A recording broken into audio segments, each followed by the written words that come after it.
Hello learners, welcome to my channel knowledge book. Learners, आप सभी का स्वागत है मेरे चैनल नॉलेज बुक पर। और लर्नर्स, अब मैंने अपना नंबर यहाँ पे दे दिया है 8988291711। इस नंबर पर आप मेरे साथ व्हाट्सएप ग्रुप में जुड़ सकते हैं। जो भी बच्चे पेपर 1 और पेपर 2 इंग्लिश लिटरेचर को तैयार करना चाहते हैं NTA UGC नेट के लिए, ठीक है। तो NTA UGC नेट की तैयारी के लिए आप मेरे साथ जुड़ सकते हैं। मेरा नाम है प्रोफेसर संदीप कुमार मिश्रा। मैं यहाँ पर इंग्लिश लिटरेचर और पेपर 1 की तैयारी कराऊंगा, तो मेरे चैनल नॉलेज बुक पर। तो यहाँ पे ज़्यादा से ज़्यादा लर्नर्स आप लोग जुड़िए और ज़्यादा से ज़्यादा इस वीडियो को शेयर कीजिए। ये टीचिंग एप्टीट्यूड का हमारा 3rd वीडियो है, तो मैंने नंबर यहाँ पे शेयर कर दिया लर्नर्स आपको। आप सभी यहाँ जुड़ सकते हैं और जो सीरियसली पढ़ाई करना चाहते हैं प्लीज़ वही लोग जुड़ें। यहाँ पे मैसेज करें, मैं आपको ग्रुप में जोड़ दूँगा, ठीक है। पेपर 1 और पेपर 2 दोनों, तो आप बोलेंगे तो मैं पेपर 1 के लिए अलग से ग्रुप बना दूंगा और पेपर 2 के लिए अलग से ग्रुप बना दूंगा, ठीक है। फिलहाल अभी एक ही ग्रुप है, तो देखते हैं कितने बच्चे आते हैं उस हिसाब से। तो चलिए बिना टाइम वेस्ट के शुरू करते हैं। टीचिंग एप्टीट्यूड, देखिए भाई, आपको नेट निकालने के बाद प्रोफेसर बनना है, so you will be teaching, right. So you will be teaching, so you should know what is teaching, how you should teach. तो लर्नर्स, मैं आपको यहाँ अपने चैनल पर सिर्फ पढ़ना ही नहीं सिखाऊंगा, आपको ये भी सिखाऊंगा कि कैसे परफेक्टली पढ़ाया जाता है, कैसे टीचिंग की जाती है, कैसे इंटरव्यू दिया जाता है, कैसे एग्ज़ाम अटैम्प्ट किया जाता है, कैसे एग्ज़ाम क्लियर करेंगे आप, कैसे पढ़ेंगे, कैसे पढ़ाएंगे और कैसे इंटरव्यू देंगे, सब कुछ करेंगे। मेरे पास 13 ईयर्स का टीचिंग एक्सपीरियंस है, अपने 13 ईयर्स के टीचिंग एक्सपीरियंस से मैं आपको यहाँ पे सिखाऊंगा, ठीक है। तो आप सभी मेरा ग्रुप ज्वाइन कर लीजिए यहाँ इस नंबर पर। जो भी आपकी डिमांड्स है आप मुझे बताते जाइए, ठीक है लर्नर्स। तो मेरे चैनल पर आपको सब कुछ मिलेगा, कैसे पढ़ते हैं, क्या पढ़ते हैं, कैसे पढ़ते हैं, कहाँ से पढ़ते हैं, कैसे तैयार करते हैं, कैसे पढ़ाते हैं और कैसे प्रिपेयर करते हैं, सब कुछ यहाँ पे आपको मैं सिखाऊंगा पेपर 1 और पेपर 2 इंग्लिश लिटरेचर के लिए। तो पेपर 1 की जब बात कर रहे हैं तो कॉन्सेप्ट ऑफ टीचिंग, टीचिंग क्या होती है, ठीक है। इसके लिए मैंने 2 वीडियोज़ डाल दिए हैं, तो आप वो 2 वीडियोज़ देख लीजिएगा, ऑलरेडी चैनल पर पड़े हुए हैं। अब ये नंबर आपको देना था मुझे अपना, आप मेरे व्हाट्सएप ग्रुप में जुड़ सकते हैं ताकि आप मुझसे आसानी से कांटेक्ट कर सकें, ताकि ऐसा ना हो कि भाई सर से बात कैसे करें, सर से संपर्क कैसे करें, कुछ समझ ही नहीं आ रहा है।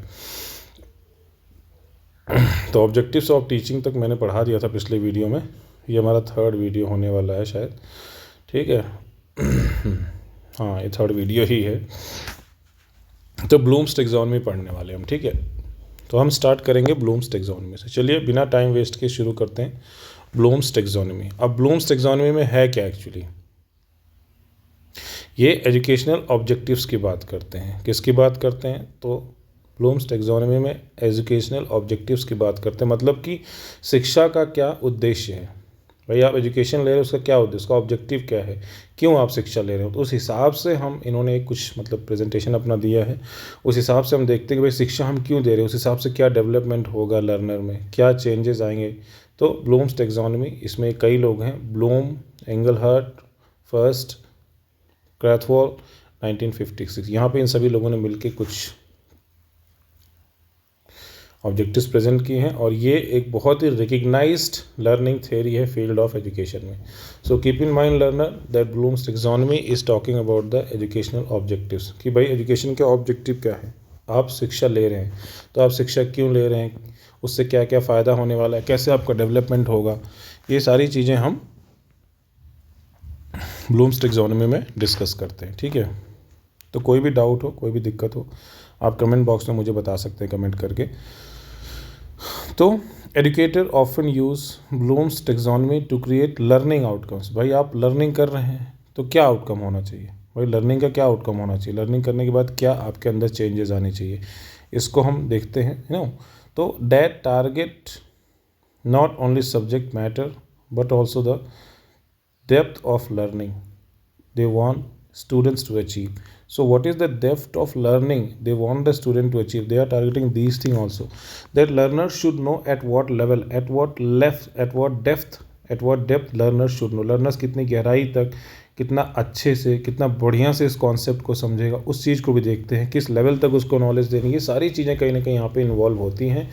तो हम ये जानने की कोशिश कर रहे हैं कि भाई बच्चा पढ़ने के बाद क्या सीखेगा, कितना सीखेगा, कैसे सीखेगा, क्या क्या कर पाएगा।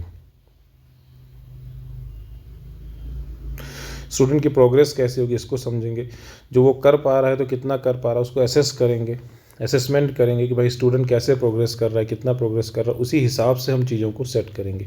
तो ब्लूम्स टैक्सोनॉमी में ये सारी चीज़ें आ जाती हैं कि बच्चा पढ़ के क्या क्या कर पाएगा, क्या नहीं कर पाएगा, क्या कर पाएगा तो कैसे करेंगे, कैसे उसमें चेंजेस लाएंगे हम, वो सारी चीज़ें, कैसे उसका प्रोग्रेस को मॉनिटर करेंगे हम।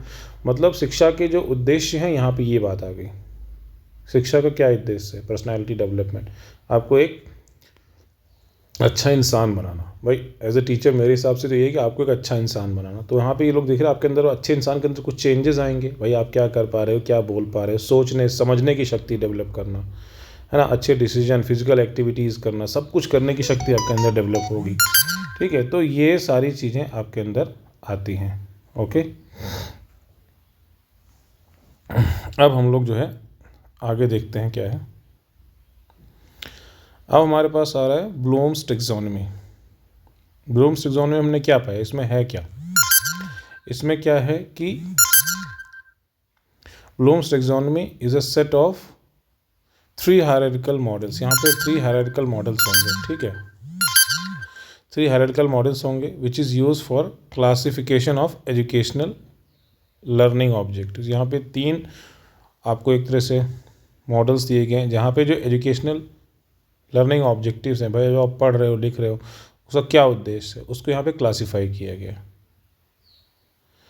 तो कॉम्प्लेक्सिटी के हिसाब से और स्पेसिफिसिटी के हिसाब से इनको अलग अलग कैटेगरीज में रखा गया। भाई क्यों पढ़ रहे हो आप, क्या क्या डेवलपमेंट आपके अंदर आएगा, वो सारी चीज़ें हम यहाँ पर देखेंगे।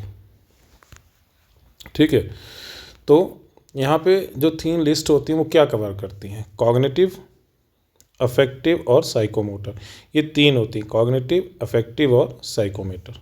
तो कॉग्निटिव मतलब होता है सोच विचार से संबंधित, अफेक्टिव मतलब भावनाओं से संबंधित, साइकोमोटर मतलब फिजिकल एक्टिविटी से संबंधित। ये सारी चीज़ें आपके अंदर डेवलप होंगी। ठीक है, तो किस तरह से चीज़ें डेवलप हो रही हैं यहाँ पे देखना है कि भाई दिमागी रूप से cognitive, how you are developing your cognition, and then emotion, and then physical activity.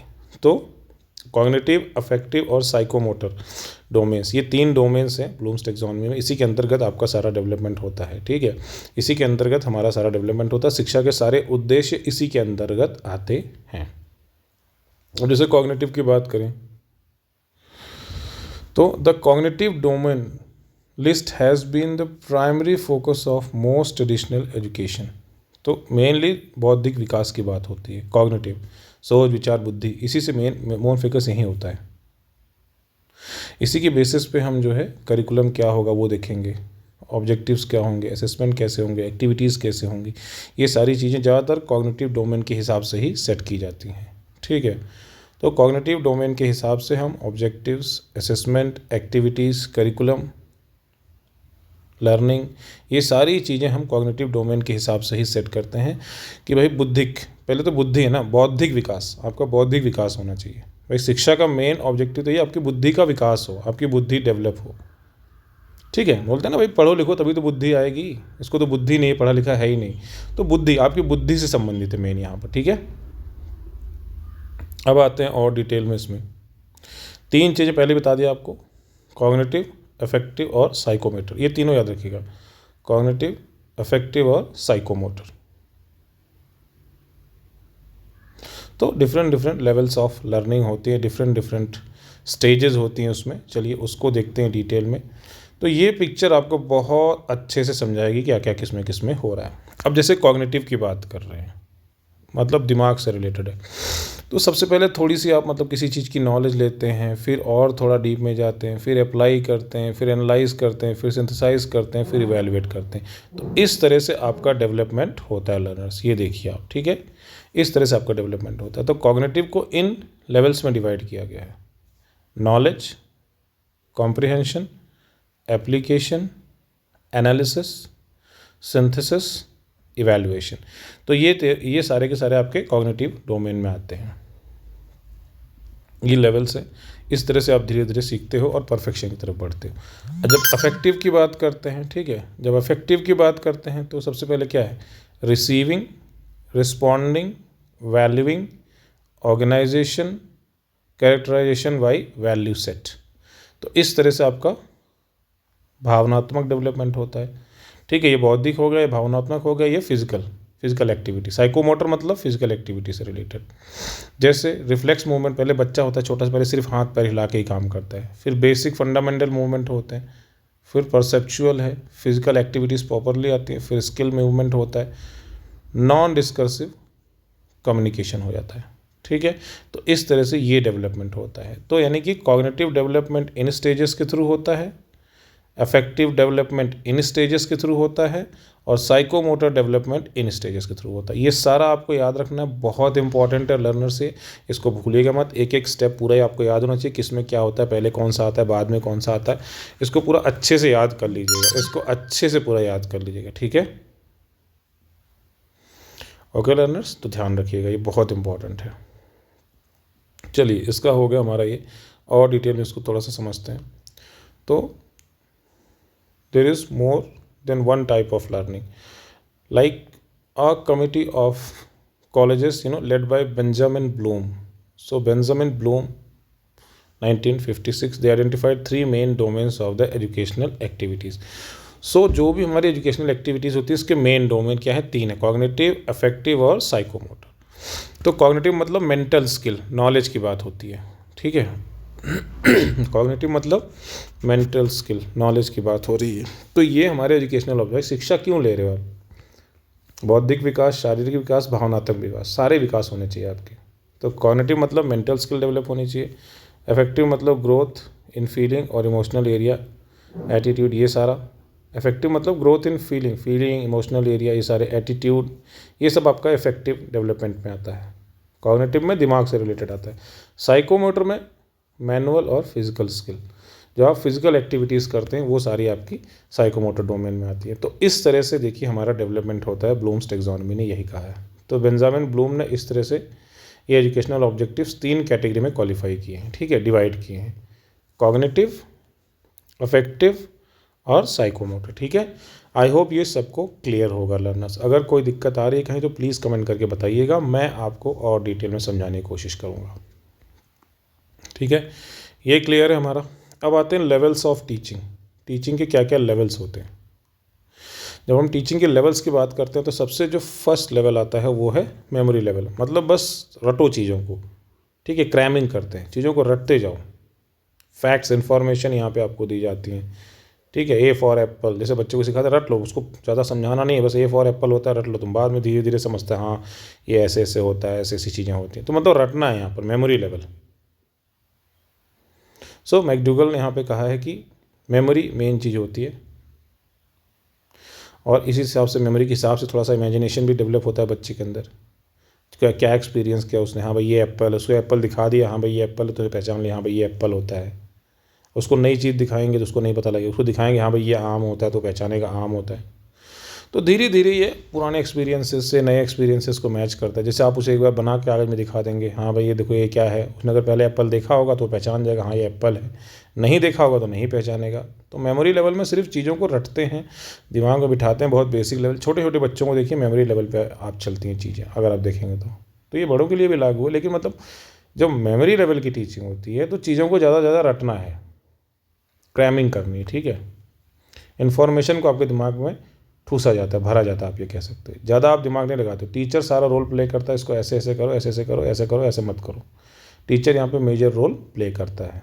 तो फर्स्ट लेवल जो है मेमोरी लेवल, मतलब इसमें ज़्यादा दिमाग चलाना नहीं है, बस जो बताया गया उसको रट लो, रटना है। लेकिन इसमें भी कुछ फेजेस हैं, जैसे रिटेंशन, रिकॉल, रिकॉग्निशन। ये 3 फेजेस हैं मेमोरी लेवल में। ठीक है, तो मेमोरी लेवल लर्निंग के 3 फेजेस आपसे पूछे जा सकते हैं।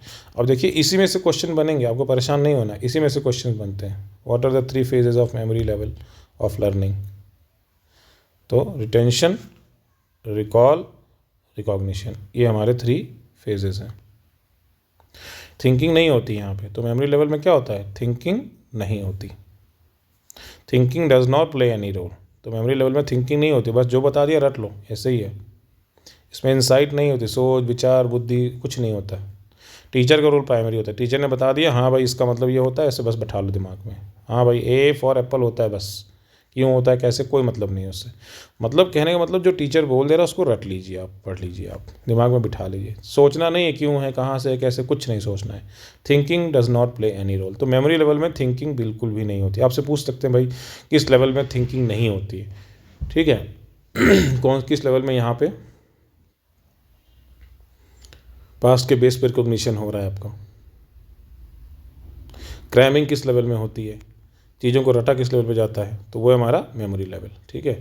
तो ये हो गया हमारा मेमोरी लेवल का। टीचर का सबसे ज़्यादा रोल किस में होता है, तो वो है मेमोरी लेवल ऑफ टीचिंग में, ठीक है। तो इस लेवल पे इस तरह से टीचिंग होती है कि मेमोरी लेवल में चीज़ों को मतलब रटा जाता है। दूसरा होता है understanding level of teaching. Understanding level of teaching में क्या होता है, यहाँ लर्नर थोड़ा एक्टिव होते हैं, ठीक है। और जो मेमोरी लेवल ऑफ लर्निंग था वहाँ पे लर्नर एक्टिव नहीं होते हैं। लेकिन अंडरस्टैंडिंग लेवल ऑफ टीचिंग में लर्नर्स एक्टिव होते हैं और इन्वॉल्व होते हैं लर्निंग में, ठीक है। और मेमोरी लेवल में क्या होता है, पैसिव लर्नर होते हैं, चुपचाप बैठ के सुनते रहते हैं। ये मीनिंग क्रिएट करते हैं, परसीव करते हैं, समझते हैं अंडरस्टैंडिंग लेवल में, मीनिंग को बनाते हैं, निकालते हैं। ये मेमोरी लेवल से हायर लेवल की टीचिंग है, याद रखिएगा बस। यानी कि नंबर 1 पे है मेमोरी लेवल और नंबर 2 पे है आपकी अंडरस्टैंडिंग लेवल। ओके, नंबर 1 पे मेमोरी लेवल है, नंबर 2 पे अंडरस्टैंडिंग लेवल, याद रखिएगा। तो अंडरस्टैंडिंग मतलब समझ, यहाँ थोड़ा सा समझ आ जाती है। अंडरस्टैंडिंग मतलब सोच समझ, एक्टिव होते हैं लर्नर इसमें, ठीक है। लर्नर इसमें एक्टिवली पार्टिसिपेट करते हैं। टीचर इसमें एक्सप्लेन करता है, रिलेशनशिप बताता है प्रिंसिपल के बारे में, फैक्ट्स के बारे में, दिमाग, सोच, बुद्धि, तो मतलब कैसे प्रिंसिपल्स अप्लाई होंगे, कैसे फैक्ट्स अप्लाई होंगे। तो थोड़ा सा दिमाग का काम इसमें लगता है, आपको थोड़ा सा सोचना पड़ेगा। यहाँ पे एक प्रिंसिपल और फैक्ट का कुछ रिलेशनशिप बता दिया तो उसको आप अप्लाई करिए कि हाँ ऐसा, थोड़ा सा एप्लीकेशन भी होती है नॉलेज की यहाँ पे। तो मतलब बच्चों का दिमाग ज़्यादा चलता है, बच्चे इसमें एक्टिव होते हैं, ठीक है। इसमें मतलब ये याद रखिएगा, आपसे पूछा जा सकता है क्वेश्चन कि किस लेवल पर प्रिंसिपल और फैक्ट्स के बीच में रिलेशनशिप को समझाया जाता है, तो वो है अंडरस्टैंडिंग लेवल। प्रिंसिपल्स को कैसे अप्लाई करना है, ये लर्निंग कहाँ पे होती है, तो वो है अंडरस्टैंडिंग लेवल। तो अंडरस्टैंडिंग लेवल पर प्रिंसिपल को कैसे अप्लाई करना है ये भी लर्नर सीख जाते हैं। जनरलाइजेशन कहाँ बनती है, किस लेवल में बनती है, तो इसी सबसे क्वेश्चन बनेंगे। जो भी मैं यहाँ पढ़ा रहा हूँ, एक एक लाइन, एक एक शब्द इंपॉर्टेंट है, इसी से क्वेश्चन बनेगा, ठीक है। A generalization is made on the basis of facts and knowledge, ठीक है। जो भी फैक्ट्स और नॉलेज आपको मिले हैं उसके बेस पर जनरलाइजेशन बनता है और उसी जनरलाइजेशन को नए सिचुएशन में यूज़ किया जाता है। यानी कि एक नॉलेज को दूसरी सिचुएशन में यूज़ करते हैं, ट्रांसफ़र ऑफ लर्निंग। एक जगह लर्निंग किया आपने तो उसको दूसरी जगह पे अप्लाई करते हैं आप, जनरलाइजेशन डेवलप होता है। तो क्वेश्चन आपसे पूछा जा सकता है कि भाई इस तरह का लर्निंग किस फेज़ में होती है, तो ये अंडरस्टैंडिंग लेवल पर होता है, याद रखिएगा। अंडरस्टैंडिंग लेवल पर ये सारी चीज़ें होती हैं कि जनरलाइजेशन बनता है किसके बेस पे, फैक्ट्स के बेस पे, नॉलेज के बेस पे, उसको नई सिचुएशन में यूज़ किया जाता है, प्रिंसिपल्स को अप्लाई किया जाता है। ये सारी चीज़ें कहाँ होती हैं आपकी, ये सारी चीज़ें होती हैं आपके अंडरस्टैंडिंग लेवल में। इसके बाद आप स्टूडेंट जो होते हैं प्रीवियसली एक्वायर्ड नॉलेज को जो है यूज़ करते हैं और थिंकिंग एबिलिटी डेवलप होती है यहाँ पे। तो थोड़ी सी थिंकिंग एबिलिटी, अंडरस्टैंडिंग आ गई तो थिंकिंग आ गई। जो भी प्रीवियसली एक्वायर्ड नॉलेज यानी कि जो भी मेमोरी लेवल में आपने सीखा है उसको आप यहाँ अप्लाई करते हो। क्या करते हो, अप्लाई। ओके, जो भी आपने मेमोरी लेवल पे सीखा यहाँ पे अप्लाई करते हो, अपनी थिंकिंग एबिलिटी को यूज़ करते हैं। लर्नर्स जो होते हैं अंडरस्टैंडिंग लेवल पर अपनी थिंकिंग एबिलिटी को यूज़ करते हैं। इसके बाद जो लास्ट लेवल है लर्नर्स, वो है reflective level. So what we are doing in reflective level, यहाँ पे क्या होता है, ये सबसे हाईएस्ट लेवल है। तो एक प्रॉब्लम सेंटर में रख दी जाती है, ठीक है। यहाँ पे क्या होता है, एक प्रॉब्लम सेंटर में रख दी जाती है और बच्चे को उस पर दिमाग लगाना होता है। टीचर सिर्फ हेल्प करता है, लर्नर अपना सब कुछ अप्लाई करता है, मेमोरी लेवल, अंडरस्टैंडिंग लेवल, सारी नॉलेज को यहाँ अप्लाई करता है। तो लर्नर ने जितनी भी नॉलेज ली होती है मेमोरी लेवल पे, अंडरस्टैंडिंग लेवल पे, वो सारी नॉलेज अप्लाई करता है और सोल्यूशन ढूंढने की कोशिश करता है। टीचर उसको बस गाइड करता है, एक मार्गदर्शक होता है, फैसिलिटेटर का काम करता है। यहाँ पे टीचर बहुत ज़्यादा रोल प्ले नहीं करता है, यहाँ पे लर्नर ज़्यादा रोल, सबसे ज़्यादा रोल यहाँ पे कौन प्ले करता है, लर्नर। तो रिफ्लेक्टिव लेवल में सबसे ज़्यादा रोल कौन प्ले करता है, लर्नर। टीचर सिर्फ गाइड करता है। इसको इंट्रोस्पेक्टिव लेवल ऑफ थिंकिंग भी यहाँ पे अप्लाई करते हैं।